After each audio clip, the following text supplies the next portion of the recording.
علينا معهم وفيهم برحمتك يا أرحم الراحمين. Kemarin kita sudah jelaskan bagaimana indah daripada wajahnya baginda Nabi kita Muhammad sallallahu alaihi wasallam. Tatkala Al-Imam Sa'id bin Musayyib radhiyallahu anhu ditanya, "Hal kana wajhu Rasulullah mithlu sayf?" Apakah wajahnya Rasulullah itu bening layaknya ujung pedang? Maka Imam Sa'id bin Musayyib mengatakan, la bal wajhuhu kal qamar. Namun wajahnya Rasulullah memberikan kehangatan, kenyamanan, ketenangan layaknya bulan purnama. Di sini kemarin kita sudah menjelaskan bagaimana pujian-pujian para ulama, para orang-orang terdahulu, khususnya Al-Habib Ali Al-Habsyi. Dan dikatakan daripada pujian yang kita pujikan daripada tadi di Mahallul Qiyam, tala'al badru alaina, ya telah datang kepada kita adalah bulan purnama. Kata para ulama dikatakan bahwasanya pujian sahabat itu adalah ujung daripada penggambaran mereka kepada bulan purnama. Ya, padahal Rasulullah jauh lebih indah daripada apa yang dibayangkan oleh para sahabat alaihim ridwanullah. Kalau seandainya para sahabat yang menyaksikan langsung Rasulullah, para ulama tidak mensepakati akan hal yang disepakati oleh mereka para sahabat, bahwasanya wajah Rasulullah layaknya daripada bulan purnama. Bagaimana dengan kita yang tidak melihat wajah indah Rasulullah sallallahu alaihi wasallam? Al-Imam Al-Busiri beliau mengatakan, ketika beliau pujiannya yang begitu besar dalam qasidah Burdah, qasidah Mudhariyahnya, qasidah Muhammadiyahnya begitu ma'ruf dan terkenal. Namun Al-Imam Al-Busiri dengan rendah hatinya beliau mengatakan, ma madahtu Muhammadan bi qasidati walakin mudiha qasidati bi Muhammadin. Aku tidak sama sekali memuji Nabi Muhammad dengan qasidahku, kata beliau. Namun yang ada adalah qasidahku menjadi mulia disebabkan memuji Nabi Muhammad sallallahu alaihi wasallam. Karena sallallahu alaihi wasallam ahsanan nasi khalqan wa khuluqan. Nabi Muhammad paling sempurnanya orang dari sisi fisik dan sisi akhlak. Hadirin yang dirahmati oleh Allah Ta'ala, berbicara tentang akhlaknya Rasulullah nggak bakalan ada habisnya. Berbicara tentang fisiknya Rasulullah nggak bakalan ada habisnya. Hadza, kita berbicara dengan fisiknya Rasulullah. Kemarin kita udah bahas tentang indahnya Rasulullah dalam segi hal wajah. Dan mungkin orang mengetahui wajah adalah sesuatu yang terbaik untuk yang orang miliki. Ya, ganteng ataupun cantik adalah diukur daripada parasnya adalah dari wajah. Dan Rasulullah memiliki wajah yang begitu besar, begitu indah, dan begitu semua orang mencintainya. Al-Imam Sayyid Muhammad bin Alawi Al-Maliki beliau menerangkan di dalam kitabnya, sesungguhnya Allah Ta'ala menjadikan keindahan di dalam wajah itu ada dua. Yang pertama adalah wajah yang ganteng namun tidak diberikan wibawa. Wajahnya siapa? Nabi Yusuf. Sehingga dengan kegantengannya ini menarik yang bukan mahram untuk melakukan maksiat bersama siapa? Bersama Nabi Allah Yusuf alaihi salam. Sehingga Zulaikha mengajaknya untuk apa? Untuk melakukan zina, bermaksiat kepada Allah Ta'ala. Ini ganteng saja. Namun kata Sayyid Muhammad, namun Allah Ta'ala memberikan ganteng untuk Nabi Muhammad adalah ganteng yang mengandung daripada sisi wibawa yang lebih besar. Sehingga perempuan yang ada di masa Rasulullah tidak berani sampai melalui batas, sampai mengeluarkan syahwatnya di hadapan baginda Nabi kita Muhammad sallallahu alaihi wasallam, yang dinyatakan lebih indah daripada semua para nabinya. Ya, kalau seandainya Nabi Allah Yusuf mendapatkan 1/4 daripada kegantengan yang Allah ciptakan di muka bumi, Nabi Muhammad mendapatkan berapa? Mendapatkan setengah daripada keindahan yang Allah ciptakan. Namun tidak ada satu cerita pun yang dikatakan bahwasanya perempuan mencintai Rasulullah tergila-gila sampai dia terjerumus untuk bermaksiat bersama Rasulullah. Tidak. Namun yang terjadi ke perempuan-perempuan di sekitar Rasulullah di saat Rasulullah hidup, mereka adalah jatuh cinta kepada iman dan Islam. Ketika seorang perempuan jatuh cinta kepada Rasulullah, layaknya di peperangan Uhud, seorang perempuan tersebut mendengar bahwasanya di peperangan Uhud ini orang muslimin terkalahkan.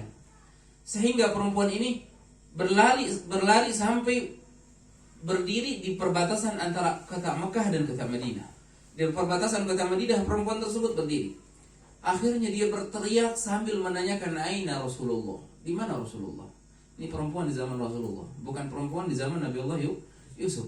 Akhirnya kata seseorang yang menemui perempuan tersebut dikatakan, Inna abaka qad mat. Bapakmu sudah mati di perang Uhud. Masa'altu an abi walakin kaifa Rasulullah. Aku enggak bertanya bagaimana keadaan ayahku. Yang aku tanyakan bagaimana dengan Rasulullah. Akhirnya datang lagi orang. Aina Rasulullah? Di mana Rasulullah? Dijawab lagi, sesungguhnya suamimu meninggal di perang Uhud. Perempuan yang sudah jatuh cinta kepada Rasulullah, dia bertanya lagi, yang aku tanyakan bukan suamiku, tapi siapa? Tapi Rasulullah Sallallahu alaihi wasallam. Sampai dikatakan anakmu meninggal, semuanya keluargamu meninggal. Ini diceritakan di dalam kitab Asy-Syifa li-Qadhiyyah. Ketika itu dia melihat Rasulullah datang dalam keadaan selamat, sehingga dia mengatakan di hadapan Rasulullah, ya Rasulullah, kullu musibah ba'daka jalal ya Rasulullah. Setiap musibah yang tidak menimpamu, semua itu kecil bagi aku ya Rasulullah. Ada cintanya orang-orang perempuan di zamannya baginda Nabi kita Muhammad Sallallahu alaihi wasallam. Ya, kata Imam Subki dikatakan, kalau seandainya perempuan di zaman Nabiullah Yusuf alaihi salam mereka sampai berani mengiris tangannya karena melihat indah gantengnya wajah Nabi Yusuf, niscaya kalau Allah Ta'ala jadikan indah wajahnya Rasulullah adalah bentuk daripada hawa nafsu dan syahwat, niscaya mereka tidak akan mengiris lagi tangannya, namun mereka akan membelah hatinya dan mengiris jantungnya. Karena apa? Tidak sadar melihat indah wajah Rasulullah Sallallahu alaihi wasallam. Para ulama sepakat bahwasanya yang Allah Ta'ala lihatkan wajah Rasulullah kepada para sahabat dan kepada para umat, itu adalah satu titik daripada indahnya Rasulullah. Allah tidak pernah melihatkan wajah Rasulullah yang sebenarnya.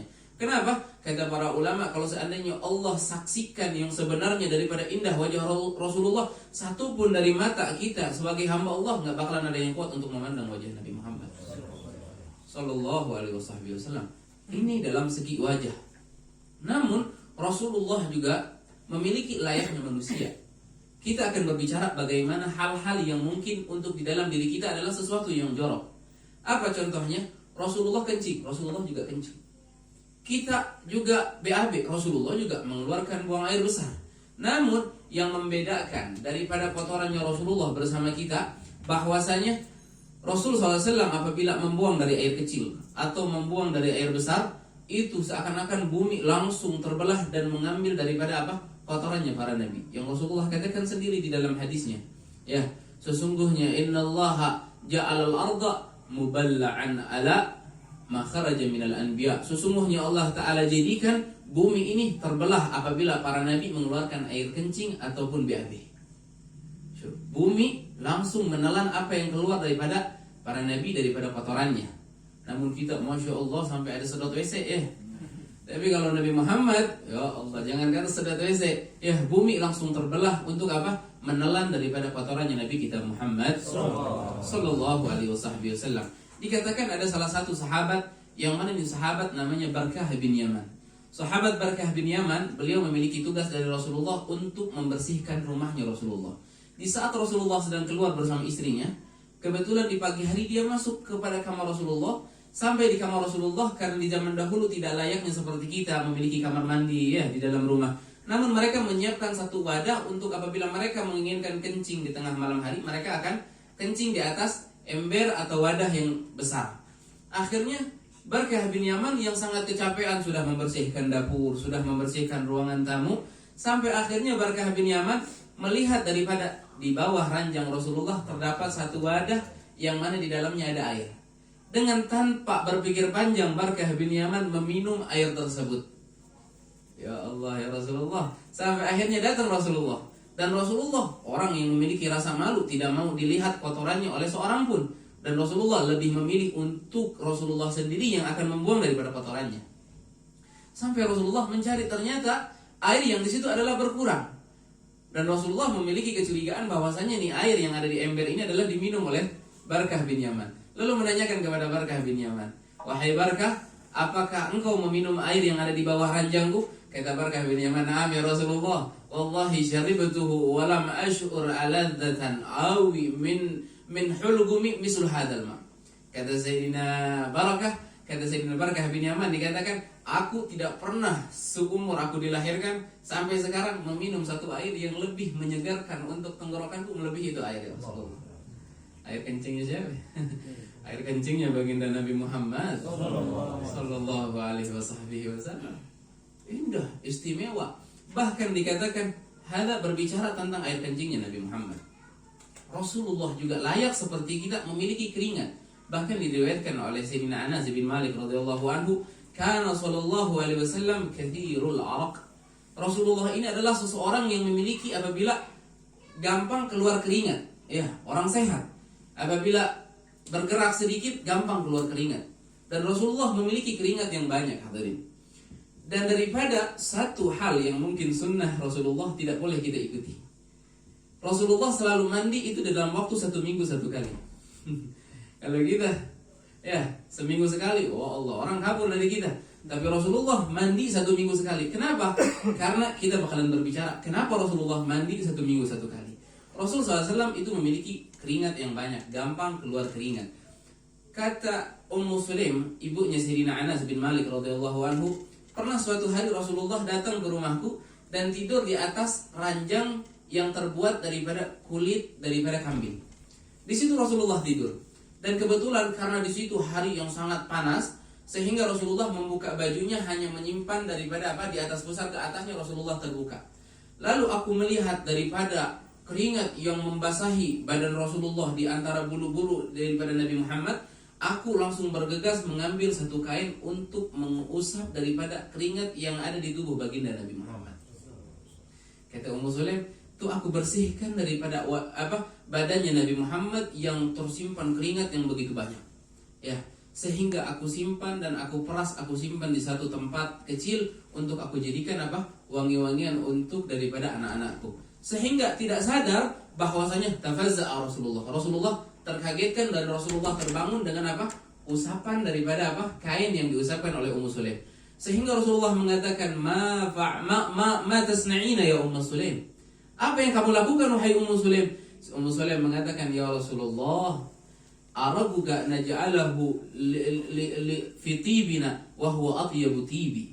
Ya, aku jadikan keringatmu ini ya Rasulullah untuk wangi-wangian keluargaku ya Rasulullah dan untuk wangi-wangian anak-anakku. Sebagian riwayat mengatakan bahwasanya Ummu Sulaim mengatakan, ya Rasulullah, arakuka naj'alahu natabarrak li sibyanina. Ada kalimatnya. Ya, aku jadikan keringat ini untuk aku ambil keberkahan. Bayangkan, berkah diucapkan di hadapan Nabi Muhammad. Dan Nabi Muhammad seraya mengatakan, asabti, benar, itulah yang namanya barokah. Keringat baginda Nabi Muhammad sallallahu alaihi wasallam. Sampai dikatakan tidak ada seorang anak kecil yang wanginya lebih wangi daripada Sayyidina Anas bin Malik di saat di mana ibunya mengambil daripada keringatnya baginda Nabi kita Muhammad sallallahu alaihi wasallam. Ini keringatnya Nabi Muhammad sallallahu alaihi wasallam. Dan dikatakan di dalam Sahihul Bukhari bahwasanya apabila Nabi Muhammad melalui satu gang dan Rasulullah melalui satu gang tersebut, lalu aku berjalan 1 minggu setelah Rasulullah berjalan di ini gang, melainkan aku bisa mengetahui bahwasanya Rasulullah pernah berjalan 1 minggu kemarin di gang ini. Kenapa? Wangi keringatnya baginda Nabi kita Muhammad sallallahu alaihi wasallam. Dan dikatakan juga oleh para sahabat, ada satu orang keluarga yang miskin hendak menikahkan daripada putrinya nih sahabat. Kebetulan karena harta yang tidak terlalu banyak, akhirnya semua persiapan sudah dia persiapkan. Hanya dia tidak memiliki daripada memiliki minyak wangi untuk seorang gadis daripada anaknya tersebut.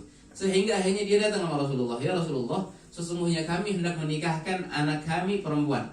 Ya, namun ada kekurangan ya Rasulullah. Kami tidak sanggup membeli minyak wangi ya Rasulullah. Maka Rasulullah secara langsung mengambilkan satu kain dan mengelap tangannya dan mengelap tubuhnya dengan keringat yang beliau miliki, diberikan kepada sahabat tersebut seraya mengatakan, murha faltatayyab biha.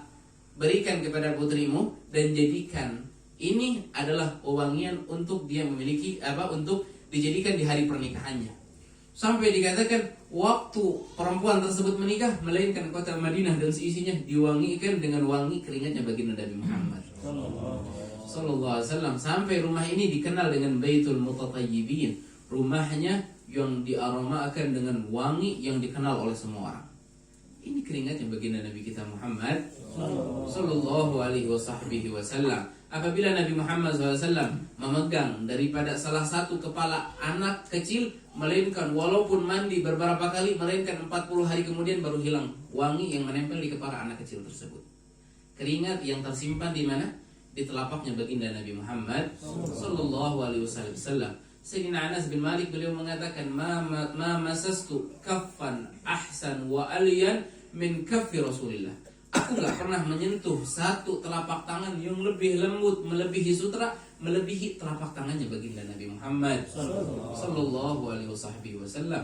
Dan ingat bahwasanya tangannya Nabi Muhammad jauh daripada hal-hal yang haram. Tangannya Nabi Muhammad jauh daripada menyentuh perempuan yang bukan mahram. Ya, daripada salah satu sifatnya baginda Nabi Muhammad, ma masa yadun imra'atun qat. Nabi Muhammad enggak pernah nyentuh tangan perempuan yang bukan muhrim satu kali pun. Zaman sekarang kita lihat para kiai, para ajengan, masya Allah, dengan berdalih ini ada barokah, ini ada futuh, ya, mengatakan ini adalah akan menjadikan salah satu sebab terbukanya ilmu untuk santriwatinya. Akhirnya santriwatinya bisa bersalaman dengan seenaknya gurunya. Apakah Rasulullah kurang barokah? Apakah Rasulullah kurang ilmunya? Rasulullah asli daripada keberkahan. Sampai satu orang bertanya sama Habib Umar, ya Habib, kami temukan di Indonesia khususnya, ini para kiai lebih banyak yang bersalaman langsung dengan santri putrinya. Mereka mengatakan inilah yang namanya barokah, inilah yang namanya futuh. Kata Habib Umar, hadar rajul, hadar kiai yahtaj ila dirasati tsaniyah. Ini orang kayak gini perlu belajar 2 kali lagi, kata Habib Umar. Perlu belajar lagi. Belajarnya belum tamat, belajarnya belum selesai udah langsung nongol pengen jadi kiai. Kata Rasulullah SAW, terjaga tangannya daripada menyentuh hal yang tidak diridhoi oleh Allah Subhanahu wa taala.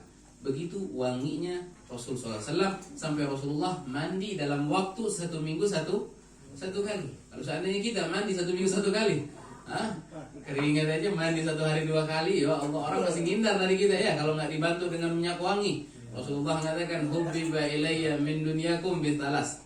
3 perkara yang membuat aku senang di dalam dunia, kata Rasulullah. Yang pertama an-nisa, adanya perempuan. Yang kedua adalah at-tib. Yang kedua adalah apa?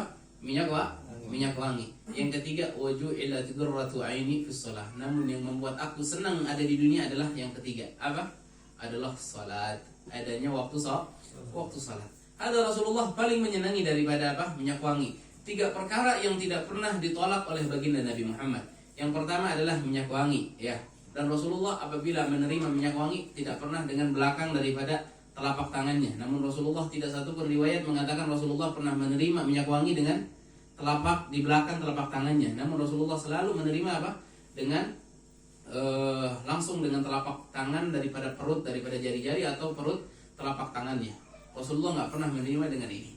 Dan yang kedua yang tidak pernah ditolak oleh Rasulullah dan hukumnya makruh menolak minyak wangi. Yang kedua adalah menolak dari bantal. Nggak boleh. Rasulullah nggak pernah nolak apabila dikasih oleh sahabatnya bantal. Yang ketiga adalah susu. Ada nggak boleh. Kalau seandainya orang menolak dalam 3 hal ini, insya Allah rezekinya mampet. Rezekinya susah. Kalau ada orang ngasih minyak wangi, susu dan bantal nggak boleh ditolak. Kalau ditolak ada sebab daripada apa? Terkuncinya pintu rezeki. Hadirin yang dimuliakan oleh Allah Ta'ala, ada Rasulullah dalam segi apa? Keringat. Keringatnya istimewa. Keringatnya apa? Begitu wangi, semerbak. Setiap orang yang bersentuhan dengan Rasulullah melainkan apa? Memiliki keberkahan. Dahulu ada satu orang sahabat memiliki anak terlahir dalam keadaan botak. Ya, satu sahabat terlahir punya anak apa? Botak. Palanya nggak tumbuh sama sekali. Bukan apa? Rambut yang memiliki pertumbuhan yang kurang baik, tidak, botak sama sekali, kulit nggak ada pertumbuhan satu pun. Akhirnya datang sama Rasulullah, ya Rasulullah, anakku terlahir dalam keadaan botak ya Rasulullah. Sehingga Rasulullah pegang kepalanya, tumbuh rambut di hari itu juga, ya, sehingga rambutnya dipanjangkan oleh sahabat tersebut sampai mengenai kepada kakinya, ya, saking ingin menjadikan saksi wanginya rambut yang Rasulullah pernah pegang di masa dia bayi sampai dia meninggal. Wangi semerbak yang Rasulullah pegang daripada kulit kepalanya itu sampai dia meninggal masih tercium di kepalanya. Hakata Rasulullah SAW. Ya, akhirnya ada orang-orang daripada Bani Hanafi, daripada nabi palsu yang bernama seorang seorang nabi yang mengaku nabi palsu, Musailamah al-Kadzdzab. Ya, ada orang yang rambutnya seorang bayi memiliki rontok, ya, kurang pertumbuhannya kurang baik dalam rambut. Akhirnya dia datang, wahai nabi, kepada nabi palsu yang hidup di zaman Rasulullah. Ya, bahwasanya Nabi Muhammad yang ada di kota Madinah itu pernah memegang satu kepala yang botak langsung tumbuh di tempat itu juga. Dan ini aku meminta keberkahanmu wahai nabi, kata dia. Bahwasanya anakku ini memiliki rambut yang gampang rontok, pertumbuhannya kurang baik, tidak layaknya seperti orang lain. Akhirnya Musailamah al-Kadzdzab memegang itu kepala anak tersebut, melainkan botak tuh di tempat itu. Botak di tempat itu. Dan Allah jadikan sampai sekarang yang terlahir botak sampai hari kiamat itu keturunannya orang yang pernah dipegang dari mana? Daripada tangannya nabi palsu. Berarti tangan seseorang memiliki apa? Keistimewaan dalam keberkahan. Bagaimana dengan orang yang bermusafah dengan para ulama, dengan para habaib yang memiliki sambungan istimewa? Ini rambut bisa menjadi botak sampai hari kiamat. Kenapa? Karena ada sambungan pernah disentuh kepala nenek moyangnya oleh siapa? Musailamah al-Kadzdzab. Ya. Namun satu rambut sahabat bisa tumbuh sampai keturunannya memiliki pertumbuhan rambut yang baik gara-gara apa? Gara-gara tangannya baginda Nabi kita Muhammad sallallahu alaihi wasallam. Maulid tidak akan pernah bisa dipisahkan daripada barokah. Ya, orang bilang barokah. Apa itu barokah? Barokah para ulama mendefinisikan daripada barokah subutul khair al-ilahi fi syai'. Tetapnya sesuatu kebaikan yang Allah simpan, entah itu di benda mati ataupun di benda hidup. Hada barokah. Ya, inna awwala baitin wudi'a lin-nasi bi Bakkatan mubarakan. Yang pertama mengatakan berkah adalah Allah. Tentang apa? Tentang Maqam Ibrahim, tentang Ka'bah, tentang daripada Hajar Aswad. Allah bilang fihi bayyinatun maqaman Ibrahim. Di situ ada bukti yang nyata apa? Maqam Ibrahim. Dan kita ketahui Ka'bah adalah benda mati, namun Allah jadikan di dalamnya apa? Keberkahan. Apalagi dengan benda-benda yang hidup, ya, dengan para orang-orang wali, para orang-orang saleh. Mudah-mudahan Allah Ta'ala jadikan kepada kita keberkahan daripada Nabi kita Muhammad sallallahu alaihi wasallam. Begitulah sejarah Nabi Muhammad, begitulah apa yang dimiliki oleh Rasulullah. Ini baru keringatnya Rasulullah. Belum berbicara dengan rambutnya Rasulullah, belum berbicara dengan alisnya Rasulullah. Dan semua ulama menjelaskan semuanya di dalam kitabnya. Belum lagi berbicara dengan hidungnya Rasulullah. Belum lagi bagaimana Rasulullah melirik, bagaimana Rasulullah berjalan. Semuanya dalam waktu arba'in ini, insya Allah Allah Ta'ala sudah berikan kepada kita hidayah kenal sama Rasulullah. Ada yang kita inginkan, ada yang kita butuhkan di masa sekarang. Bukan sibuk dengan kabar-kabar yang gak jelas, ya. Kita pengen hadir bulan Maulid, tidak keluar bulan Maulid, melainkan kita udah kenal Rasulullah dalam segi akhlaknya dan segi fisiknya Rasulullah sallallahu alaihi wasallam. Mudah-mudahan dengan ya sedikit daripada syama'il, daripada fisiknya baginda Nabi Muhammad menambahkan kepada kita kecintaan